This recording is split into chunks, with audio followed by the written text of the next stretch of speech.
Hello parents, मैं हूँ पूजा राजपूत और आज इस वीडियो में हम बात करने वाले हैं नवजात शिशु की देखभाल के बारे में, जो कि एक बहुत ही बड़ा टास्क होता है नए पेरेंट्स के लिए। क्योंकि जब नया नया बेबी इस दुनिया में आता है तो वो हमारे माहौल को नहीं समझता और हम उसे ठीक से नहीं समझ पाते। ऐसे में स्पेशली स्टार्टिंग के जो 3 महीने होते हैं वो निकालना बहुत ही मुश्किल होने लगता है, क्योंकि हम समझ ही नहीं पाते हैं आखिर वो क्या चाहता है या हमें उसकी देखभाल कैसे करनी है, समय पर उसे क्या चीज़ें देना चाहिए, क्या उसके साथ करना चाहिए। तो ये सारी बातें जो हैं बहुत सारी प्रॉब्लम क्रिएट करने लगती हैं हमारे लिए। तो आज इस वीडियो में मैं आपको कुछ ऐसी ज़रूरी चीज़ें बताने वाली हूँ जो स्पेशली स्टार्टिंग के 3 महीने में आप याद रखेंगे तो आपको बहुत ही आसान हो जाएगा अपने बच्चे के साथ उसकी देखभाल करना और उसे मैनेज करना। तो बने रहिएगा इस वीडियो में एंड तक हमारे साथ, आपको बहुत ही ज़रूरी बातें पता चलने वाली हैं। जब भी एक नया जोड़ा पहली बार माता पिता बनता है तो उसके सामने बहुत ही बड़ी चुनौती होता है उसके बच्चे की देखभाल करना, क्योंकि ये मुश्किलें तब हमारे साथ बढ़ने लगती हैं जब हमने देखा होगा कि लोग हमें अलग अलग तरीके की सलाह देते हैं। कई बार ऐसा होता है कि एक ही टॉपिक पे लोग हमें अलग अलग सलाह देंगे। कोई बोलेगा कि बच्चे को लिटाकर दूध पिलाना चाहिए, तो कोई बोलेगा नहीं, उसे बैठाकर दूध पिलाना चाहिए। तो ऐसे में हम कंफ्यूज हो जाते हैं। कोई आपको बोलेगा कि बच्चे को गर्मी लगती है, उसे आप छोटे कपड़े पहनाइए, और कोई कहेगा कि नहीं नहीं, बच्चे के लिए काहे की गर्मी होती है, आप तो उसे ऊनी कपड़े पहनाइए, उसे ढक कर रखिए। तो ऐसे में भी हम कंफ्यूज हो जाते हैं कि आखिर हमें क्या करना चाहिए। तो जो ज़रूरी बातें मैं आपको बताने वाली हूँ, आप इनका ध्यान रखिएगा, जो आपको बहुत ही हेल्प करेंगी आपके बेबी के साथ मैनेज करने में। इसमें सबसे पहली और सबसे ज़रूरी चीज़ है बच्चे की गर्भनाल। जो बच्चे की गर्भनाल होती है, इसके लिए आप ध्यान रखिएगा कि बहुत से लोग कहते हैं उसमें पाउडर लगा दीजिए या उसमें कुछ और लगा दीजिए ताकि वो जल्दी सूख जाएगी, जल्दी गिर जाएगी। लेकिन आपको ऐसा कुछ भी नहीं करना है, क्योंकि अगर आप ऐसा कुछ करते हैं और अगर उसके कारण बच्चे की गर्भनाल में संक्रमण हो जाता है तो वो बच्चे के लिए काफ़ी दिक्कत क्रिएट कर सकता है। तो आपको ऐसा कुछ भी नहीं करना है, आपको केवल उसके लिए वेट करना है। वो जो गर्भनाल होती है वो अपने ही आप गिरती है, उसमें आपको कुछ भी नहीं लगाना है। उसका मैक्सिमम टाइम जो होता है वो 1 महीने का होता है, बट ज़्यादातर केसेस में वो 15 दिन में ही गिर जाती है। तो आप ये मत सोचिए कि इतने दिन हो गए हैं अभी तक गिरी नहीं है तो मुझे कुछ लगा देना चाहिए।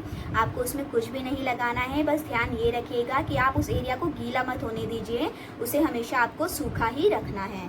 और जब वो गर्भनाल गिर जाए तब ज़्यादा से ज़्यादा आप उसमें सिर्फ नारियल का तेल लगाते रहिए उस एरिया में, तो वो वहीं की वहीं ठीक हो जाएगा। आपको इसके अलावा कुछ भी उसमें नहीं करना है, इस बात का अच्छे से ध्यान रखिएगा।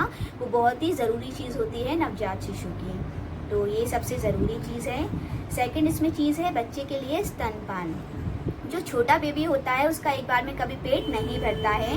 आपको ये बात हमेशा याद रखनी है कि जो नया बेबी है वो बार बार फीड मांगेगा। ऐसे में आपको ये नहीं सोचना है कि मैंने तो इसे अभी फीड कराया था, इसको इतनी जल्दी भूख लग गया, ये मैं कुछ कर ही नहीं पाती। हो सकता है कई बार तो ऐसा होगा कि आपने उसे जैसे ही फीड कराया और आपने सोचा मैं थोड़ा आराम कर लूँ या मैं लेट लूँ, उतने में वो फिर से रोने लगेगा और आपको फिर से उसे फीड कराना पड़ेगा। तो ये प्रॉब्लम आपको बहुत ज़्यादा आने वाली है। स्टार्टिंग के 1.5 महीने 2 महीने तो बहुत ही ज़्यादा आने वाली है। तो आप इस चीज़ के लिए बिल्कुल रेडी रहिएगा कि आपको बच्चे को कंटिन्यू फीड कराते रहना है। आप ये मत सोचिए कि एक बार में उसका पेट भर जाएगा और आप आधे घंटे 1 घंटे के लिए फुर्सत हो जाएंगी, ऐसा नहीं होता है। तो नवजात शिशु की सबसे ज़रूरी ये चीज़ है, और हमें उसे कंटिन्यू फीड इसलिए भी कराना है ताकि उसका वज़न भी ठीक से बढ़ता रहे और वो हेल्दी रहे। क्योंकि अगर हमने उसे समय पर फीड नहीं कराया तो हो सकता है कि उसका वज़न ना बढ़े। तो आप उसकी फीड का ध्यान रखिएगा और उसे समय समय पे जैसे वो डिमांड करता है उस हिसाब से आप उसे फीड कराते रहिएगा। तीसरी ज़रूरी चीज़ है बच्चे की नींद। जब भी नया नया बेबी हमारे घर में आता है तो हम उसके नींद के पैटर्न को समझ ही नहीं पाते हैं, और हम बहुत बड़ी गलती ये करने लगते हैं कि हम सोचते हैं ये तो सोते ही रहता है, हर टाइम सोता है, तो हम उसे जगाने की कोशिश करने लगते हैं। क्योंकि जब नया बेबी आता है तो सबको एक क्रेज़ होता है कि उसके साथ खेलें, थोड़ी देर वो हमें देखें। लेकिन जो नया बेबी होता है उसे समझ में ही नहीं आता ज़्यादातर तो कि उसके आसपास क्या हो रहा है। इवन उसे 1 फीट से ज़्यादा तो दिखाई ही नहीं देता जब वो स्टार्टिंग में एकदम नया आता है। तो ऐसे में आप उसे अपनी तरफ से जगाने की कोशिश मत करिए। वो जितना सोने चाहता है आप उसे उतना सोने दीजिए, क्योंकि अगर आप उसे नींद से जगाने की कोशिश करेंगे तो हो सकता है कि ये उसके मानसिक विकास में भी दिक्कत करें। इसलिए आपको उसे नहीं जगाना है, वो जितना सोता है उसे सोने दीजिए। जब वो उठता है तब आप उसे फीड कराइए। और वो ज़्यादा लंबी नींद तो खैर सोते ही नहीं हैं, लेकिन ये है कि हाँ बार बार सोते रहते हैं। वो उठेंगे, पिएंगे, उसके बाद फिर सो जाएंगे। तो स्टार्टिंग में यही होता है। आप ये मत सोचिए कि ये सोते ही रहता है, वो सोएगा और ज़्यादा से ज़्यादा ही सोएगा। तो आप उसकी नींद को बिल्कुल भी डिस्टर्ब ना करें, ये बहुत ज़रूरी चीज़ है नवजात शिशु के लिए। चौथी ज़रूरी चीज़ है बच्चे का रोना। जब नया बेबी आता है तो वो रोता ही है, उसे बोलना तो आता नहीं है, तो हमसे कम्युनिकेट करने का उसका तरीका होता है कि जब भी उसे कोई दिक्कत होती है वो हमें रोकर ही बताना चाहता है कि आखिर उसे क्या हुआ है। पर कई बार हम इरिटेट हो जाते हैं कि ये रोते ही रहता है, आखिर इसे क्या हो रहा है, अपन को समझ में ही नहीं आता है। तो ऐसे में आप एक चीज़ नोटिस करना शुरू कीजिए कि आपको बच्चे का रोना समझना है कि आखिर वो क्यों रो रहा है। बच्चे कभी बिना वजह तो नहीं रोते हैं, लेकिन हाँ उनके रोने के तरीके कई बार अलग अलग होते हैं। तो आप अगर नोटिस करना शुरू करेंगे तो आपको समझ में आएगा कि जब उसे भूख लगी है तब वो अलग तरीके से रोता है, जब उसे नींद आ रही है तब वो अलग तरीके से रोता है। तो ये आप नोटिस अगर करना शुरू करेंगे तो आपको समझ में आने लगेगा कि आपका बच्चा किस चीज़ के लिए रो रहा है। और ये नोटिस हमें करना कैसे है, आप स्टार्टिंग में ध्यान दीजिएगा। जैसे उसे आपने तुरंत अभी फीड कराया है, तो उसके बाद अगर वो रो रहा है तो हो सकता है वो नींद के लिए रो रहा हो। ये चीज़ें आपको स्टार्टिंग में समझ में आएंगी धीरे धीरे जब आप नोटिस करना शुरू करेंगे। तो आप इन चीज़ों को नोटिस करना शुरू कीजिए। अगर एक बार ये चीज़ आपको समझ में आने लगी कि आपका बेबी क्यों रो रहा है, तो आपको उसके साथ मैनेज करना बहुत ही आसान हो जाएगा, क्योंकि हम उसे समझ के उस हिसाब से उसका सॉल्यूशन उसे दे पाएंगे। तो ये सबसे ज़रूरी चीज़ है, इसका भी ध्यान आप रखिएगा। इसके लिए एक चीज़ और मैं बताना आपको चाहूँगी, जो बेबी का रोना होता है वो एक अपने आप में बहुत बड़ा टॉपिक है, इसे इतनी आसानी से हम नहीं समझ सकते हैं।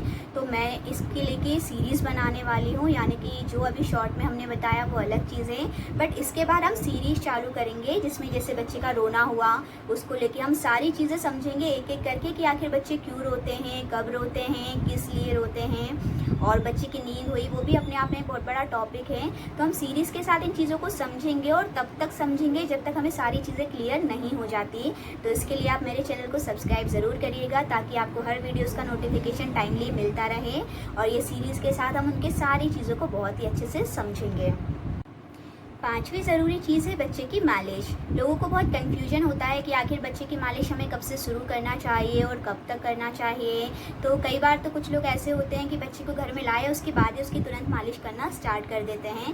तो ऐसा हमें नहीं करना है। जब बेबी एक नया होता है तो उसकी स्पेशली आप देखेंगे स्टार्टिंग में चमड़ी निकलती है, तो वो अपने आप ही निकलना चाहिए, उसे हमें कुछ नहीं करना है। तो आप कभी भी बच्चे की मालिश 15 दिन से पहले स्टार्ट मत करिएगा, तब तक उसे टाइम भी मिल जाता है बाहर के माहौल में एडजस्ट होने का, समझने का, क्योंकि उसकी जो स्किन होती है वो भी एडजस्ट होने लगती है बाहर।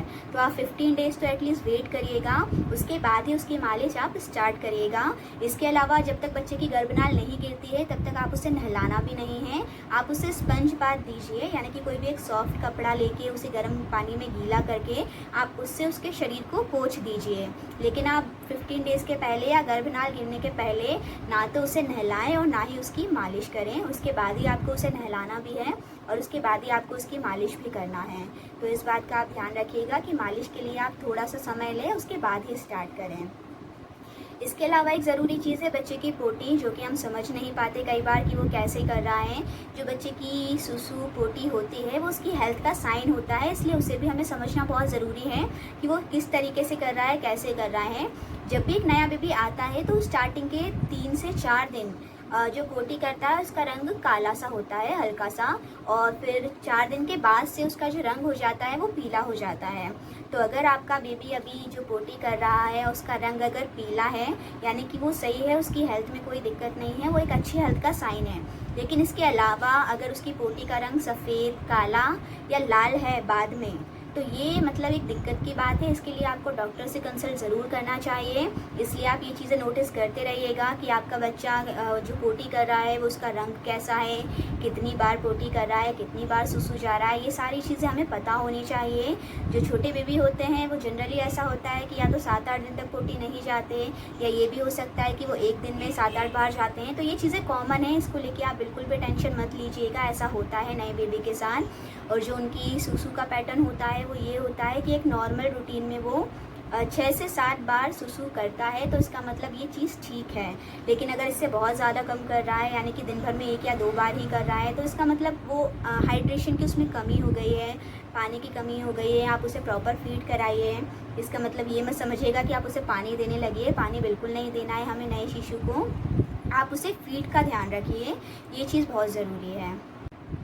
इसके अलावा ज़रूरी बात आती है कि जैसे हमारे घर में नया बेबी आता है तो जो हमारे घर के बड़े होते हैं वो बहुत ही ज़्यादा इस चीज़ को लेके कॉन्शियस होते हैं कि आप उसे घूटी दीजिए, आप उसे जायफल घिस के दीजिए, आप उसे ग्राइप वाटर दीजिए। तो ये जो सारी चीज़ें होती हैं ये अपने आप में बहुत बड़ा टॉपिक है, इस पर हम डिटेल में वीडियोज़ बनाएंगे। पर फिलहाल मैं आपको इतना बता दूँ कि ये चीज़ें स्टार्टिंग में बच्चों को देना बिल्कुल भी ठीक नहीं है। हालाँकि जायफल की परंपरा बहुत चली आ रही है और हमारे घर के बड़े मानते भी नहीं हैं। अगर वो नहीं मान रहे हैं तो आप उसे थोड़ा सा जायफल बस दे दीजिए, लेकिन अभी उसे ग्राइप वाटर या इस टाइप की कोई भी चीज़ें मत दीजिए। इससे रिलेटेड मैं आपको बताऊंगी कि आपको कब देना चाहिए, कैसा देना चाहिए। बट अभी आप उसे ये चीज़ें अवॉइड करिए। अभी सिर्फ और सिर्फ आप उसे माँ का दूध पिलाइए, क्योंकि इस वीडियो में हम बात कर रहे हैं सिर्फ 0 से 3 महीने तक के बच्चे की, और इस समय उसे कुछ भी देना बिल्कुल भी ठीक नहीं है। तो आपको उसे कुछ भी नहीं देना है। और लास्ट पॉइंट ये है कि जब भी आपका बेबी सो जाता है तो आप उसे कपड़े में लपेट कर सुलाइए, क्योंकि अगर आप उसे कपड़े में लपेट कर सुलाएंगे तो उसे बहुत ही कंफर्ट फील होता है और वो बहुत ही अच्छी नींद लेता है। क्योंकि जब बेबी पेट में होता है तब वो बिल्कुल ऐसी पोजीशन में रहता है, तो जब आप उसे कपड़े में लपेट देते हैं तो उसे ऐसा लगता है कि वो अपनी दुनिया में वापस चला गया है और वो बहुत ही अच्छी और बहुत ही आराम से सोता है। तो अगर आप ऐसे उसे इस तरीके से सुलाएंगे तो वो बहुत ही अच्छी और लंबी नींद ले सकेगा। तो आप ध्यान रखिए, अगर आप ऐसा कर सकें तो उसे कपड़े में लपेट कर सिलाइएगा, ये बहुत ही अच्छा रहेगा आपके बेबी के लिए। तो ये जो सारे पॉइंट्स हैं, अगर आपके घर में अभी अभी नया बेबी आया है तो स्टार्टिंग के 0 से 3 महीने ये बातें आप सारी याद रखेंगे तो बहुत ही आसान हो जाएगा आपका आपके बेबी के साथ मैनेज करना। इसके अलावा ये सारी चीज़ें हमने शॉर्ट में समझी हैं, हम आगे जाके इसके बारे में डिटेल वीडियोज़ बनाएंगे, एक सीरीज़ चालू करेंगे।